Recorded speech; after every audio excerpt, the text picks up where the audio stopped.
मथुरा की एक सुखिया नाम की मालिन गोकुल में साग भाजी तथा फूल बेचने के लिए आया करती थी।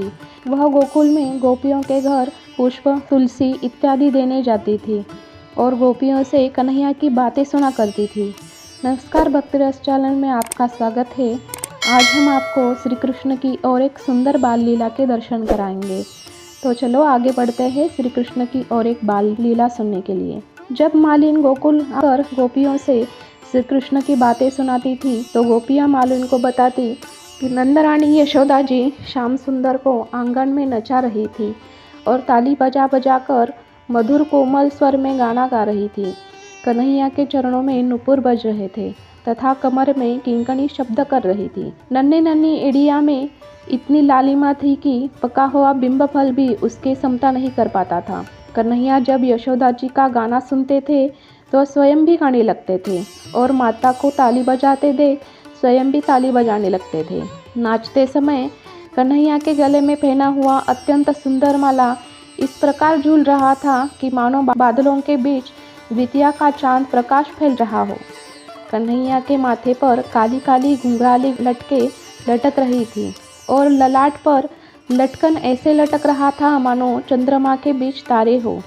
गले में कटुला और मुख में सुंदर दांत शोभा दे रहे थे और दोनों आँखों के बीच नासिका तो ऐसे लग रही थी कि मानो खंदन पक्षियों के बीच तोता बैठा हो।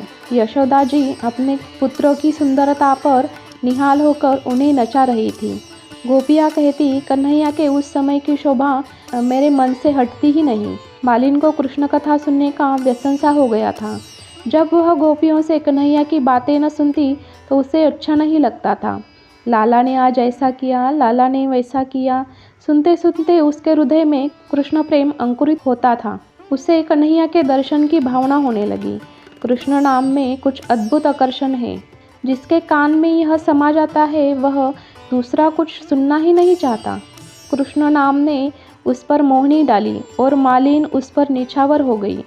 गोपियों से कन्हैया की रूप माधुरी सुनकर वह नन्हे से कन्हैया की सावरी सलोनी सूरत पर आसक्त हो गई थी और उसी दिन से उसकी गति बदल गई।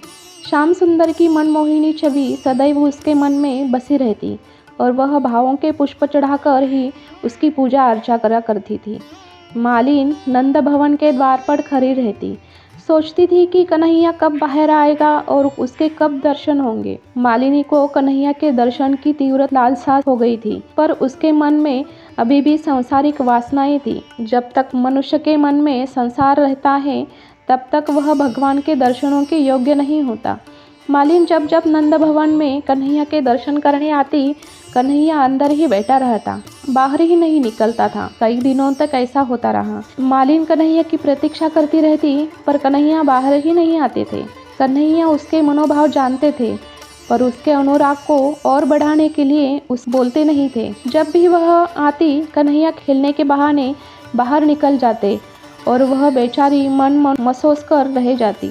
मालिनी की मन से कभी मनमोहन श्याम सुंदर दूर जाते नहीं थे, परंतु शरीर से वह सदा ही दूर ही रहते थे। मालिन घंटों नंद भवन के द्वार पर बैठी रहती, लेकिन कन्हैया कभी सामने नहीं आते थे और ना ही उनसे बात किया करते थे। प्रेम की रीत बड़ी विचित्र होती है। प्रेमी जो जो अपने ओर से उपेक्षा के भाव देखता है उसके प्रति अनुराग उतना ही अधिक बढ़ जाता है। विकलता उस आनंद को बढ़ाती है और फलस्वरूप वेदना भी मिलती है, पर अंत में चाह ही उसे प्रेमी तक पहुंचाती है। मालिन का मन अब दूसरी जगह न जाकर नंद भवन के आंगन के ही चक्कर लगाने लगा था।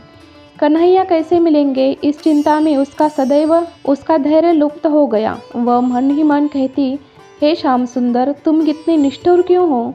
जो तुम्हें चाहते हैं उनसे तुम दूर भाग जाते हो और जो तुम्हें वैर करते हैं उन्हें प्रसन्नता से पास बुला लेते हो। तुम्हारी इस वक्रता का असली रहस्य क्या है, इसे कौन जान सकता है? मालिन की श्री कृष्ण दर्शनाभिलाषा की करुण पुकार का वर्णन ललिता किशोरी जी कहती है, हृदय से निकली हुई सच्ची प्रार्थना में अगाध शक्ति होती है। फिर यहाँ से मालिनी ने जिसके प्रति प्रार्थना की है वे तो मनुष्य के जन्म जन्मांतर के परम हितैषी, अनंत करुणा, दया, क्षमा और कृपा से संपन्न परम पिता परमात्मा है। तब भला उन पर इस प्रार्थना का प्रभाव क्यों नहीं पड़ेगा? वे तो ऐसी सच्ची प्रार्थना की राह ही देखते रहते हैं। एक दिन मालिनी गोपियों से कहती है, अरे गोपियाँ, तुम तो कहती हो कि कन्हैया प्रेममय है, पर मुझे उनके दर्शन ही नहीं होते। मुझे कन्हैया के दर्शन हो ऐसा कोई उपाय बताओ। गोपियों ने मालिनी से कहा, मालिन, तुम्हें एक नियम लेना पड़ेगा। मालिन ने कहा, मैं तो गरीब हूँ, ऐसा नियम बताओ जो मैं रख सकूं। गोपियों ने कहा, मालिन, तुम कन्हैया के दर्शन के लिए नंद बाबा के द्वार पर खड़ी रहती हो। इसकी बजाय तुम आज से नंद भवन की 108 प्रदक्षिणा का नियम ले लो। प्रदक्षिणा करते करते तुम कन्हैया से प्रार्थना करो कि हे कन्हैया, मुझे दर्शन दे दो। मालिनी हर रोज नियम से नंद बाबा के महल की 108 प्रदक्षिणा करने लगी। प्रदक्षिणा करते हुए कन्हैया को मनाती है, नंद कुमार, बाहर आइए, मुझे दर्शन दीजिए। इससे धीरे धीरे उसका मन शुद्ध होने लगा। श्री कृष्ण के दर्शन के लिए उसके प्राण तड़प रहे थे। वैसे तो मालिनी फल सब्जी इत्यादि बेचकर मथुरा चली जाती, किंतु उसका मन गोकुल में नंद भवन में ही रह जाता। प्रातःकाल उठते ही मन की खोज में फिर से गोकुल आती और मनमोहन के साथ ही अपने मन को क्रीड़ा करते देख वह अपने आप को भूल जाती। उसका मन कन्हैया के स्पर्श करने के लिए सदैव व्याकुल रहता था। जब कन्हैया को देखने छूने की मालिनी की चाह अपनी पराकाष्ठा को पहुंच गई और अब उसे संसार में कन्हैया के सिवा कुछ भी दिखाई नहीं दे रहा था, तब फिर कन्हैया के मिलन में क्या देर थी। अगर चाह असली हो तो कन्हैया तो चाहने वालों को दौड़कर लिपट जाते हैं। अब मालिनी की चाह में किसी प्रकार का आवरण नहीं रहा, उसकी चाह कृष्णमय हो गई थी। तो ये था फल बेचने वाली सुखिया मालिन पर भगवान श्री कृष्ण की कृपा भाग 1। आशा करते हैं आपको यह वीडियो पसंद आया होगा, तो लाइक करें और चैनल को सब्सक्राइब करें। धन्यवाद। राधा कृष्ण की कृपा आप पर बनी रहे।